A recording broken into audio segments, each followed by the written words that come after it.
વેસુ વિસ્તારમાં કાર અને રિક્ષા વચ્ચે અકસ્માત, સારવાર દરમિયાન 1.5 વર્ષીય બાળકીનું મોત નીપજ્યું. સુરતના વેસુમાં કાર અને રિક્ષા વચ્ચે ગમખ્વાર અકસ્માત સર્જાયો હતો. કારની ટક્કર લાગતા રિક્ષા ફંગોળાઈ ડિવાઈડર સાથે અથડાઈ હતી. ડિવાઈડર સાથે રિક્ષા અથડાતા મુસાફરો ભરેલી રિક્ષા પલટી ખાઈ જતા 1.5 વર્ષીય બાળકીનું મોત નીપજ્યું હતું. આ સમગ્ર ઘટના સીસીટીવી કેમેરામાં કેદ થઈ જવા પામી હતી. અકસ્માત સર્જ્યા બાદ કાર ચાલક ક્રિશ કેજરીવાલ ભાગી જાય તે પહેલા અન્ય રાહદારીઓ દ્વારા કાર ચાલકને ઝડપી પોલીસને સોંપ્યો હતો. સુરતમાં બેફામ કાર ચાલક અકસ્માત સર્જ્યો. આ ઘટનાના સીસીટીવી સામે આવ્યા છે. પૂરપાટ ઝડપે આવી રહેલ કાર રિક્ષાને પાછળના ભાગે ટક્કર મારી હતી. ટક્કર વાગતા જ રિક્ષા ફંગોળાઈ બીઆરટીએસના ડિવાઈડર સાથે અથડાઈ હતી. ડિવાઈડર સાથે અથડાયા બાદ રિક્ષા પલટી મારી ગઈ હતી. આ ઘટના ત્યારે બની જ્યારે માતા રાધિકા તેના 1.5 વર્ષના પુત્ર વિધવતને લઈ ઓટો રિક્ષામાં જઈ રહ્યા હતા.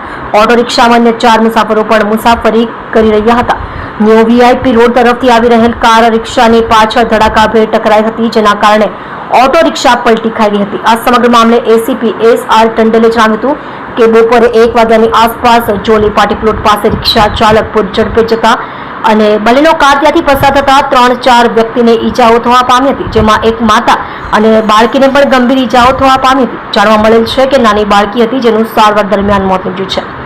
તેમજ પોલીસ દ્વારા અપીલ કરવામાં આવી હતી કે રિક્ષા ચાલકો અને વાહન ચાલકો જે રફ ડ્રાઇવિંગ કરતા હોય તેવું ન કરે, જેથી અકસ્માતો અટકાવી શકાય.